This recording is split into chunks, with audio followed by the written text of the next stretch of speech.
Good morning, everyone.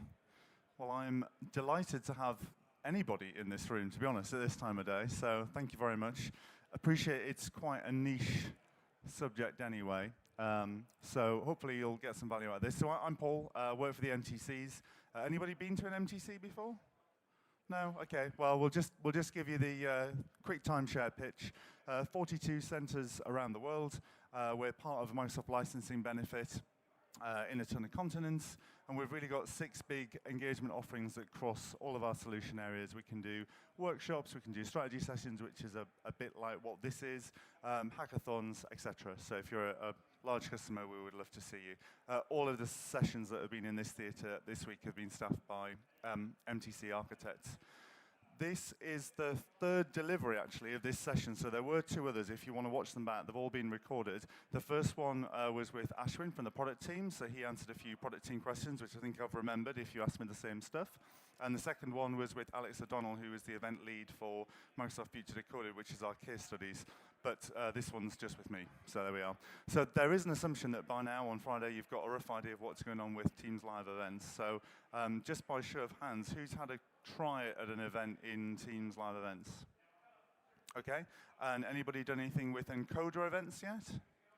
Yeah, and faking webcams to do all sorts of funky things? Yep, okay. So fortunately, there was no overlap there, so I think somebody's going to learn something, which is great.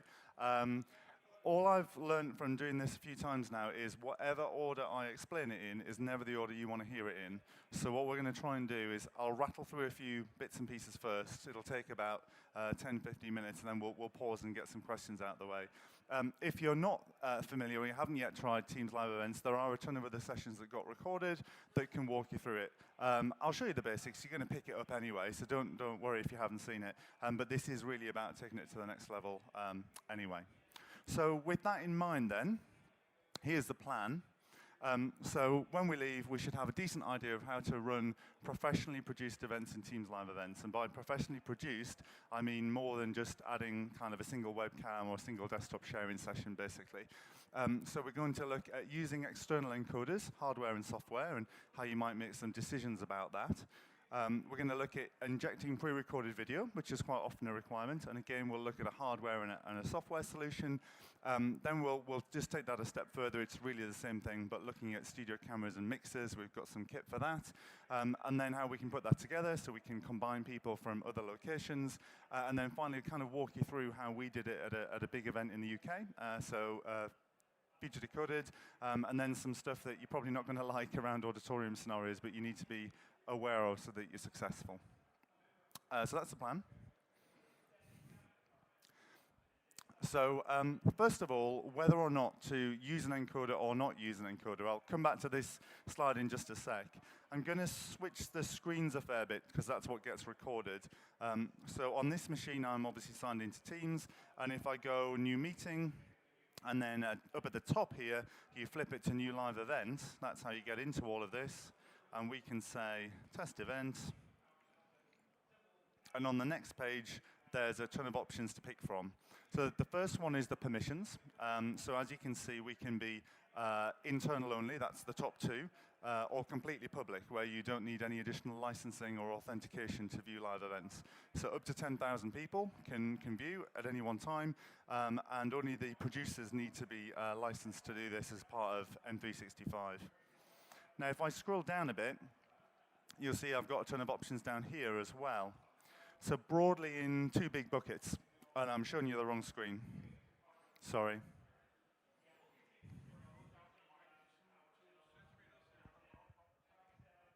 How about that? Down a bit? Okay. Is that all right? Is that better? A little bit poppy? Okay.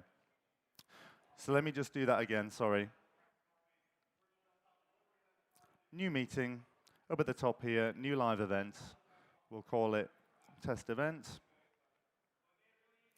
And I have my options around permissions, and then down at the bottom, how I want to produce the event. And I can produce it either in Teams as the production app, or I can use an external encoder or device. Teams can be used if your event is internal only. and Teams can be used if your event is internal or external, and the encoder can be used if your event is internal only.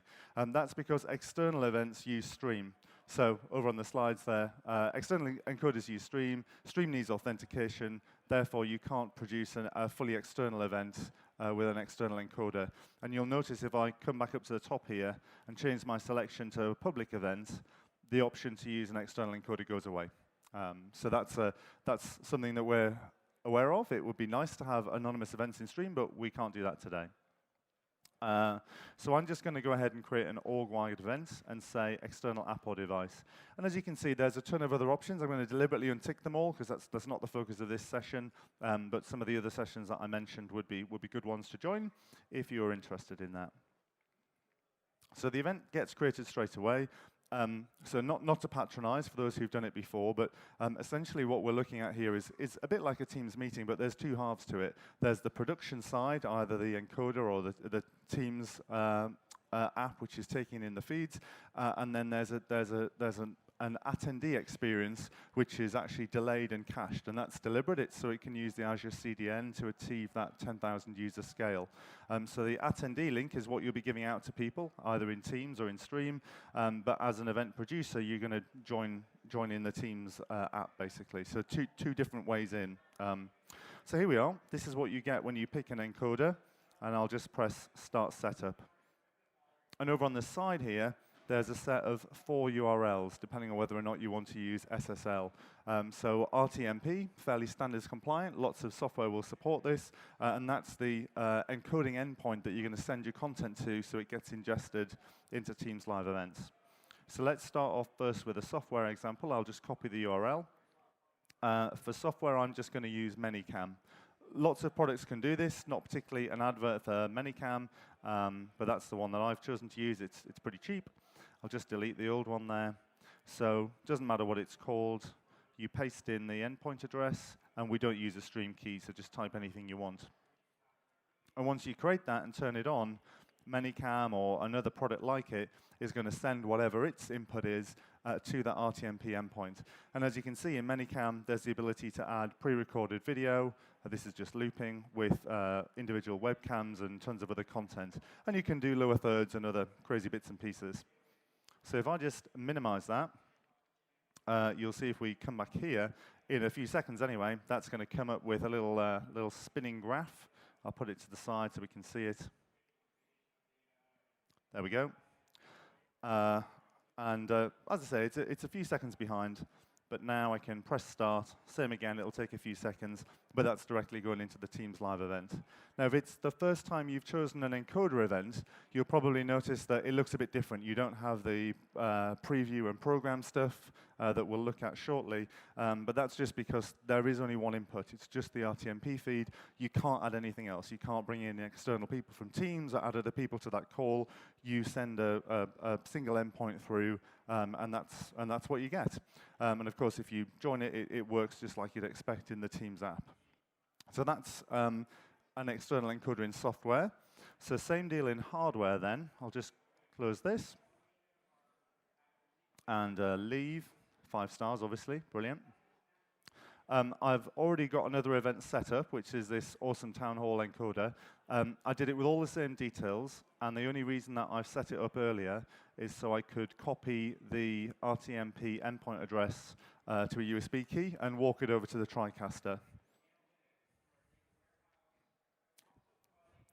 So hardware-based alternative, this is a TriCaster Mini from NewTek. Again, loads of devices that do a similar thing. We'll look at some more features on this in a second. You would have thought, having done this twice already, I'd know how the switcher works, but I don't. There we go. And one of the things that you can do in TriCaster is just send a stream. And if I pop in here, all these hardware products are going to look different, but basically it just takes the RTMP endpoint. And again, we don't use that stream ID, so just don't worry about it. So I'll press stream, and I'll mix to my video and take that. Just play it through. So that's now sending whatever the TriCaster is doing. Don't worry about all the rest of it. We'll come back to it. And we're 6 or 7 seconds into the stream. And if I switch back to the other input, you'll see that the machine knows something's going on. We got a little spinning wheel. and in a few seconds we'll see that come through as well. So same deal. I won't start this, but you get the idea. So that's hardware and software from an encoder, RTMP, nice and clean. We publish a ton of documentation on what's supported and what the standards need to be.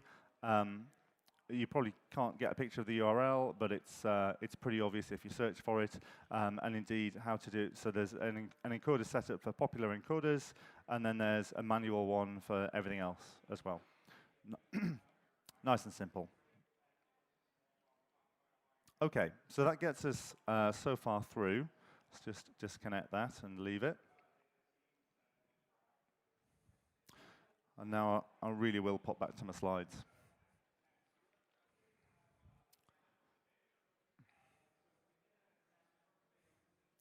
Okay, so I mentioned that a key limitation, really, is that you can't have fully anonymous users watching your broadcast in stream, which means you can't use the encoder. So if you want to do an anonymous broadcast or any of the other stuff I'm about to show you, you need to use Teams as the production app. And that comes with some additional complexities because really Teams works as a meeting and it's going to want a webcam. So the idea here really is that we need to fake a Windows webcam that Teams believes in, but actually that gives us a lot of flexibility. It enables the anonymous events, which is good, and it enables us to bring in multiple other presenters from Teams as well and enjoy the richness of that Teams meeting. So again, let's give that a try, hardware and software.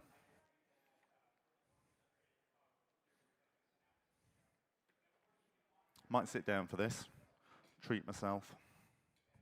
Ooh. Okay. So we'll just start a new town hall. Same deal, pick live events. And I'll add some extra presenters this time. So I will add Sarah and Russell. You'll notice over here, you've got some options. So attendee, we talked about before, just give them the link. They'll never see this interface. You can be either a producer or a presenter. A producer gets the experience we're about to see, which is multi-screen and the ability to pick which input gets selected. And presenters get much more of a Teams meeting style experience into the live event. That's going to be really useful if you've got remote attendees, execs, etc., who just don't want any of the complexity of understanding what's going on, and they just want to think that they're joining a Teams meeting. So that'll be the case for Sarah's laptop when we show that. So this time I may as well pick public because I can. And here's our option in Teams. And as you can see, we now do some real-time captioning as well. We do engagement reporting, Q&A. It's all fantastic features, but it's not the focus for me today, so I'm going to take some of them off. But the other sessions that I mentioned will definitely walk you through them. Okay, so same deal. We'll go join it. And as you can see, it looks a bit more like joining a meeting now. And you'll notice that that video from Manycam is still running. And that's because one of the other features of Manycam is that it can actually fake a Windows webcam. So as well as being an RTMP endpoint, you can also just create a virtual webcam.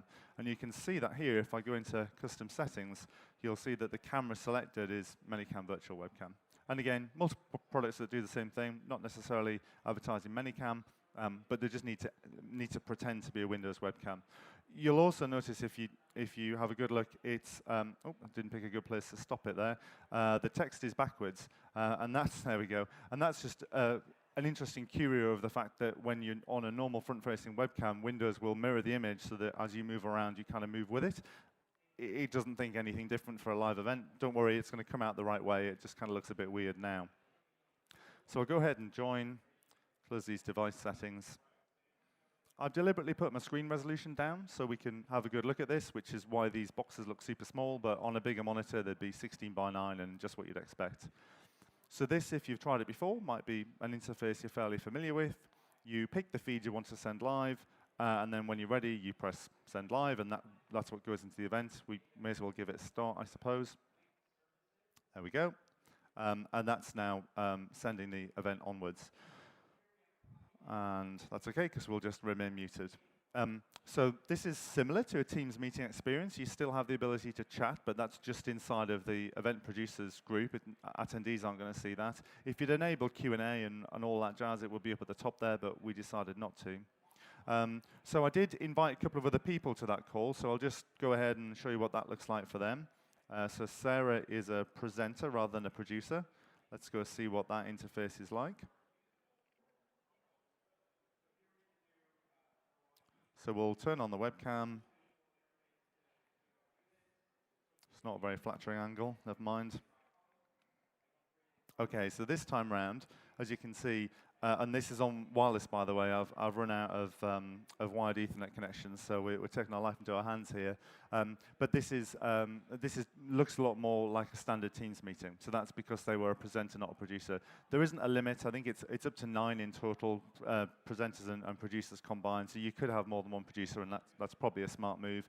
But you can see we've adapted the interface slightly, so we do show that the event's live or in pre-live, and how long it's been running for. This also gives us the option to share content.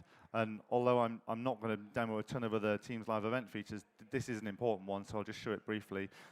If you've used Skype Meeting Broadcast before, you couldn't share your screen, and now you can. And if I swap back over to the other PC, you can see that Sarah's desktop has appeared as one of the content options here. So I can actually just pick that, stick it into the live event if I want to. I'm going to go back to my video, though, which is kind of what I care about, just to explain again what's happening here. So this is a software-based webcam, which is taking, in this case, from the Manycam software, where you've got a ton of additional flexibility that we don't give you natively inside of Teams live events. You can do the basics. You can pick different presenters, and you can send that live, as you can see. But to do anything more advanced with embedded video and so on, you're probably going to need this approach. When you share content, by the way, there isn't the option in Teams live events yet to share system audio. It might be an attractive proposition to think that you could share your screen and share system audio and therefore show a YouTube video or an MP4 or something. That's not something that exists today. I know it's something that the product team are looking at. Be aware, though, that even if you shared your screen, that would be a screen share. It wouldn't be the same frame rate as a webcam. So the webcam will typically come in about 25. I think a screen share is 17, something like that. It's pretty jerky for a video, so you want to avoid that option anyway if you can. Same with embedding video in PowerPoints, that kind of thing. Okay, so this was a software-based alternative. Let's just continue this example and start to look at hardware. So what I've got in my hands now is a Ava Media solution. So it's about the size of kind of a USB power pack, and it takes HDMI in and ends up on USB out. You can get HDMI and SDI versions. Loads of different manufacturers make these. Another popular one is Blackmagic.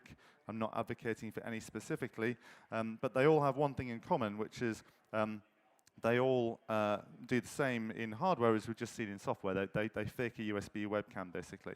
So I'll just plug this into the Surface and plug the other end into something interesting. I'll just bring my laptop over here. So just got a Surface Pro running PowerPoint.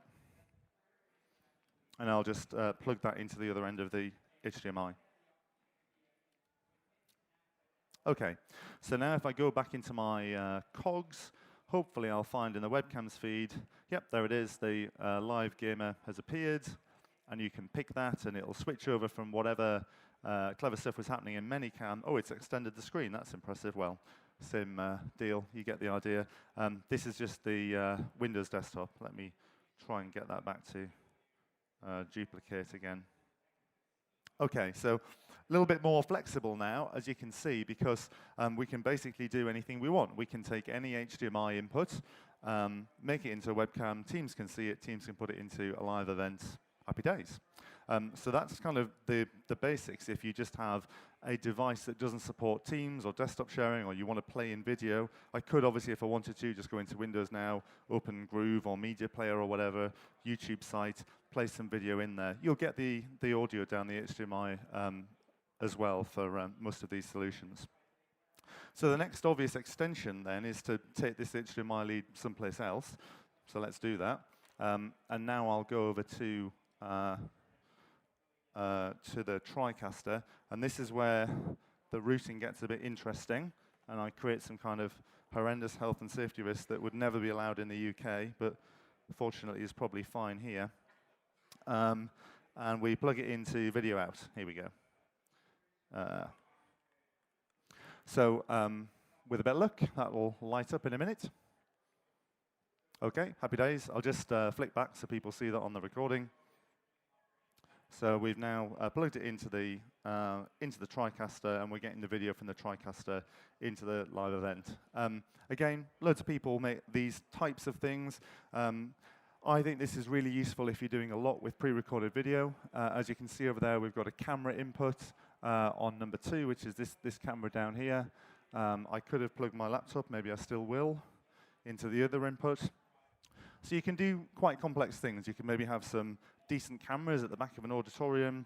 You could plug into a PowerPoint deck at the front, and then you could have some pre-recorded video already stacked up in the TriCaster, which is exactly what I've got down here. It's actually really useful to be able to queue this up. So if I put something on preview, maybe I want to go to the camera next, and then when I press auto, it'll fade through, and then I might have the PowerPoint next up, and then I'll press again, and then I might want to go back to my video. And the nice thing about the video is as soon as I press to take it, it's going to start playing. Obviously, it depends on the hardware, but most things work this way.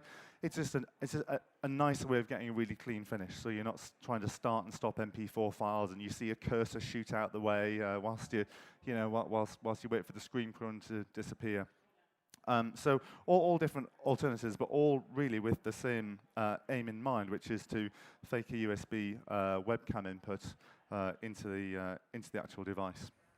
Okay, I want to talk about Microsoft Future Decoded in London and just kind of walk you through the production workflow of how that worked. But before I do that, because I've covered quite a lot, does anybody want to ask any questions about what we've seen so far?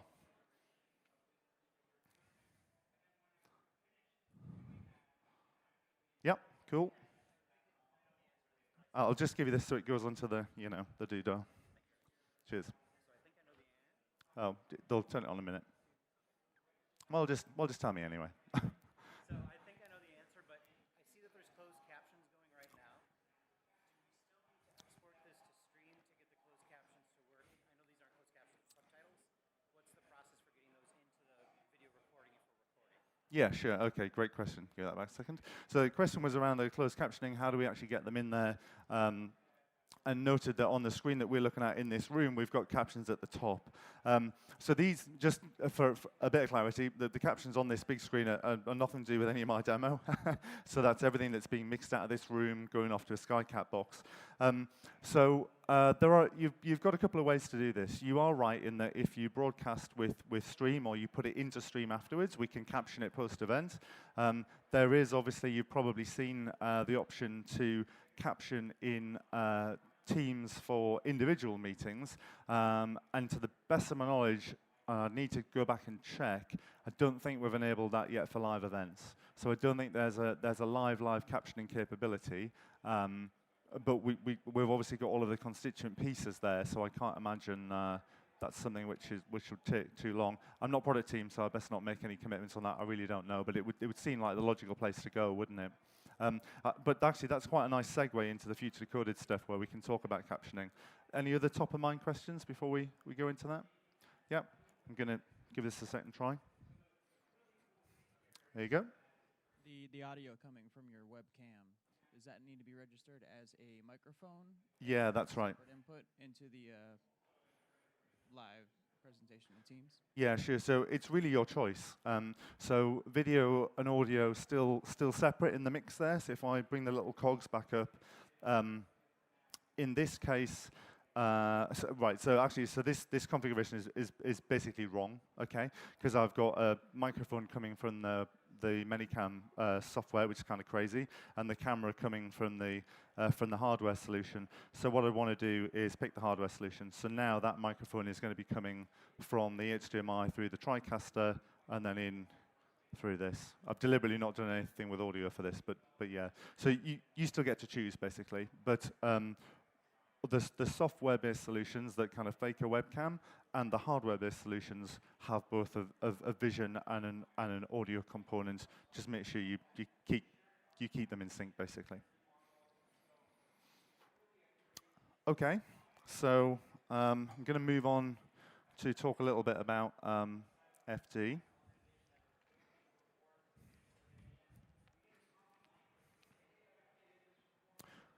So we did that, and that, and that. Marvelous. So Future Decoded, big event in the UK, about 14,000 people in person, and then a live stream presence as well. The event's gone through multiple evolutions, and really there was a desire starting in 2016 to do something with on-demand. And at the time, we had a trial with Skype Meeting Broadcast there, and then last year and this year, we've used live events as the primary strategy. I'll just show you what it looks like, actually. So we'll have a quick peek.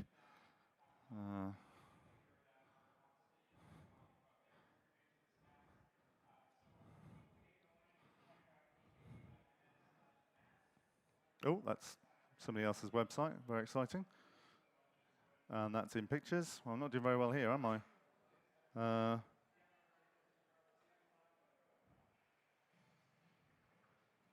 Let's go back one there. Here we go. So this is all post-event now, but if I go to Future Decoded Live, this is what we had, and as you can see, you can watch here. So if I pick Watch Day 1 on Microsoft Teams, this is the anonymous attendee experience. So actually, if you haven't started Teams, you'll have a fair idea of what's going on. Because we're on a Surface Hub, it doesn't automatically pop the Teams app. If you had it installed on Windows, it would put you into Teams right now, but I guess it's kind of helpful that it doesn't. And if I press Watch on the web instead, my next choice is, do I want to sign in and have a full fidelity Microsoft Teams instance, or do I just want to work anonymously? So I'll click Join Anonymously, and now, and I better turn this down for fear of causing some kind of ruckus.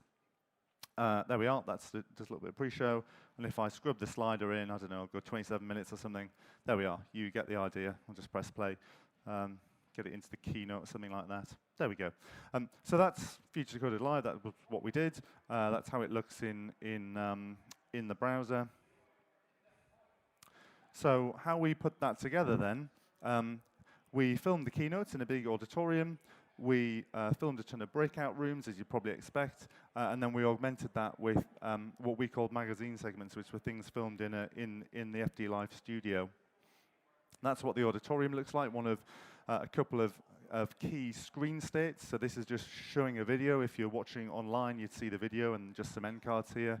And then there's another state, which is IMAG, so a picture of the presenter in the middle, and then their slide content. And we'll come back to why that's significant in a minute.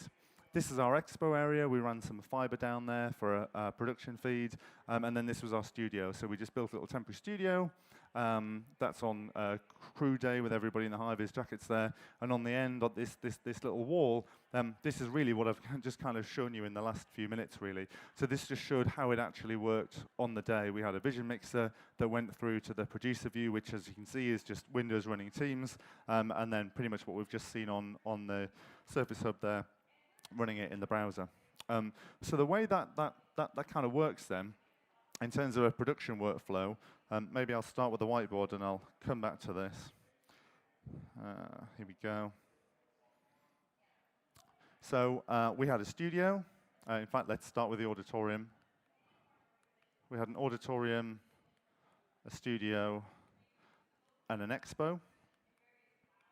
And what we did was we took all of the feeds from our studio. I think we had 4 or 5 cameras, something like that, and put them in a mixer. There was no audience in the studio, so there was no in-person experience there.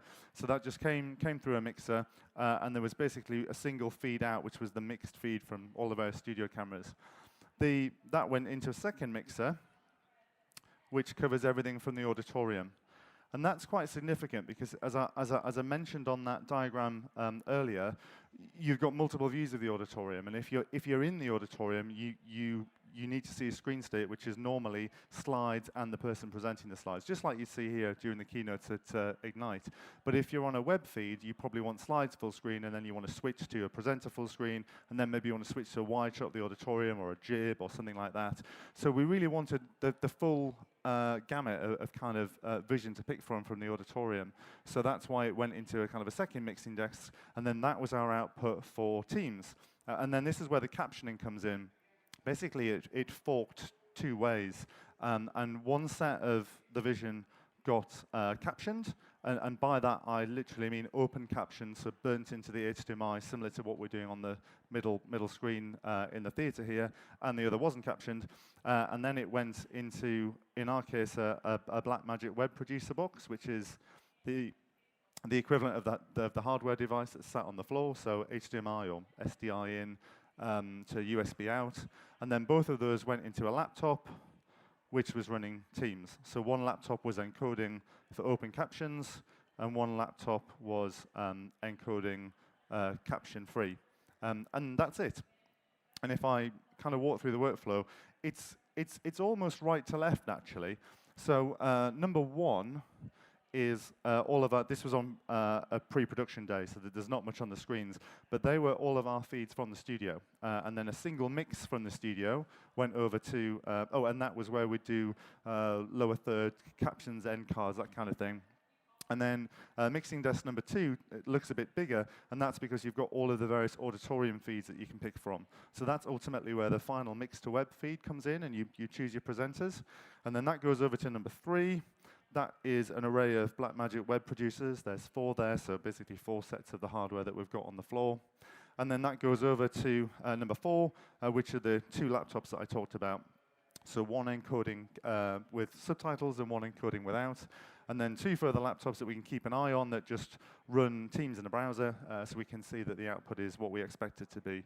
And then 6 here, the sort of outline there that's actually one massive monitor. It's just hard to see with the contrast, and that's just showing what we send back actually for the Teams wall in the stand there. So that was just kind of our duplicate output, which leaves us with the slight awkwardness of number 7, and you'll notice that's a lovely Mac screensaver there. That was our fast turnaround edit machine for YouTube. So one of the challenges that we have, if I go back to the website, if you want to watch this back later and you want to signpost people to specific pieces of content in the day, there's actually no way to start a Teams live event kind of halfway through or at a certain time code.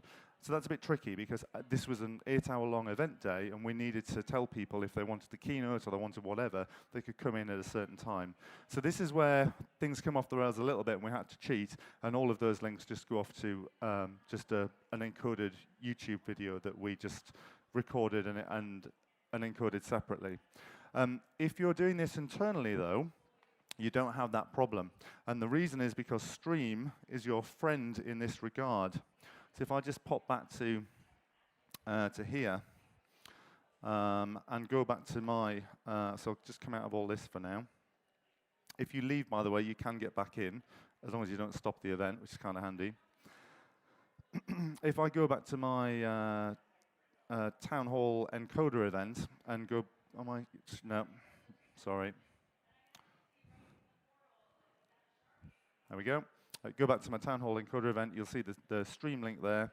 If I go take that and we have a quick look, there is the option in Stream to add a time code. So as long as you're using an external encoder and it goes into Stream, you can, I never pressed start. Okay, well, never mind. But the idea is you can just do $ST and then the number of seconds. So ST120 for 2 minutes in will quite neatly take you to that point in the broadcast, even while the broadcast is still going on. So if it's non-public, if it's not anonymous, then you've got that option, which is quite nice. Other thing just to mention, while we've got the old web browser up, there's some pretty good analytics as you're broadcasting just from the Teams app or from the Streams app. We do also support a variety of Azure CDN kind of plugin partners. So if you want to try and minimize the impact on your network bandwidth, then Hive, Collective Contiki, whatever they're called these days, are supported. I think there's a third one as well. This is Hive Insights. You can actually get this for free, enabled on your tenancy as a trial. It gives you some real-time stats on who's viewing what and what that looks like, and it gives you some nice exec dashboards in terms of who was viewing, what the total viewing times were, and then where in the world viewers came from, and what the quality of experience looked like. And you can customize which tiles you have on the dashboard and send them around as reports. So again, there'll be other partners that do this. We used Hive, but just one of the options there, basically. Okay, I think I've probably rattled through most of what I wanted to say. Let me just remind myself if there's anything. Oh, yes, this is a good one. Okay, so what about we were quite lucky in that our auditorium at Future Decoded could get a real HDMI feed in, and we could mix it all properly. But what about if you're running a live event in an auditorium where people are also speaking? Now that's a tricky one. If people are just watching, it's dead easy. Just send them the web feed. There'll be 30 seconds delayed, but they'll never know. It's absolutely fine. If I go back into my meeting now, so this one that's running now, that also has Sarah in. Thank you.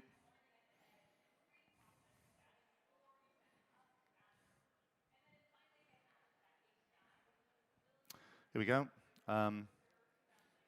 So just a couple of gotchas there. I said the broadcast would continue if you fell out of Teams. It's obviously not going to send your content if you were the person currently presenting. So just be aware of that. The other interesting gotcha that mistake that you'll only make once is you can't stack up multiple pieces of screen share content.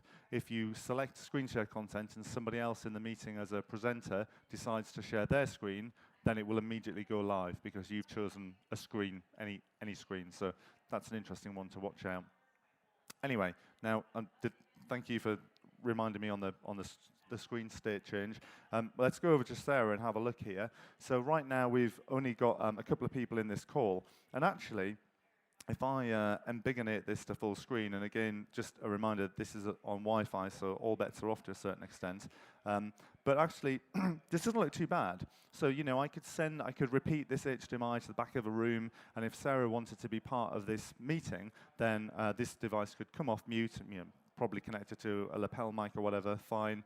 And you'd have a pretty good experience because we're not watching the 30-second delayed broadcast, we're watching the actual production feed, which is in real time. So somebody can ask Sarah a question or hand the meeting over to her, and then she can continue it.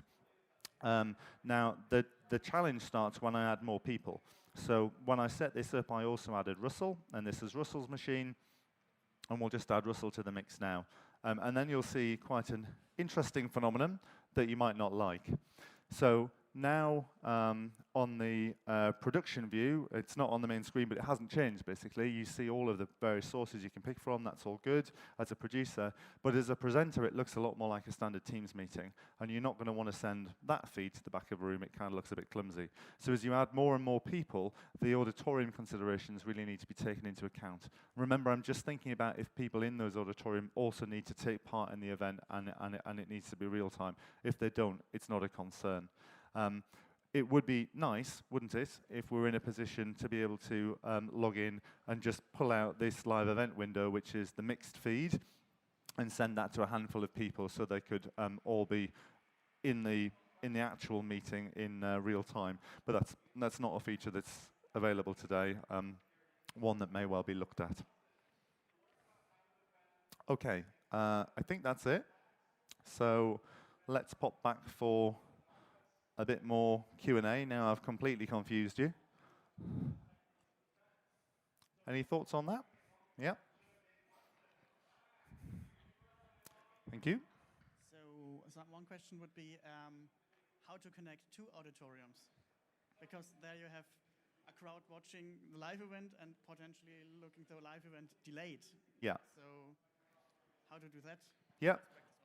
So two auditoriums, you're just about in luck. It's when you get to three that's a problem, because two auditoriums really is what we were doing for the majority of the demo. So that's two people, and if the second person is a presenter, then you can maximize their full screen, and there just happens to be one other person in the call, and that's what you're actually sending live. So they get a full screen experience. It's when you have multiple people that it kind of comes off the rails, because that's when it starts to split the screen, basically. It's a bit of a head scratcher, and it does need to be thought through. Of course, it's cleaner if you've got some other way to get the audio and video to the auditorium, which is outside of the Teams ecosystem. That would be super smart. But if they're on the other side of the planet, one of the flexibilities here, of course, is that you can pull people in. And actually, the example that we are almost looking at now is a reasonably good one, where you have a main production mix. Maybe you've got the majority of your crew in a single location, which is sending this fancy pants video, which is all being mixed and edited beautifully with multiple cameras or whatever. But you do then have the ability to have other presenters remotely ideally not in Auditorium's mind, where you could just flip to those shots. So that's quite a nice flexible way to do it, because often you spend an awful lot of money on these live events, and actually you often don't have the flexibility just to pull people in from remote locations. And that is a good feature of Teams when you use Teams as the encoder rather than an external encoder. Any more? Okay, well, look, I'll stick around a bit more afterwards if anybody has any thoughts. As I mentioned, 2 of the recordings, if you want to hear a slightly different variation on a theme. I think this is the last event in this theatre, so as we're still recording, I just want to say a big thank you to Freeman's and to Evia, the people who are recording all of this so we can watch it back later. Very much appreciated. And have a safe travels home from Ignite. Good.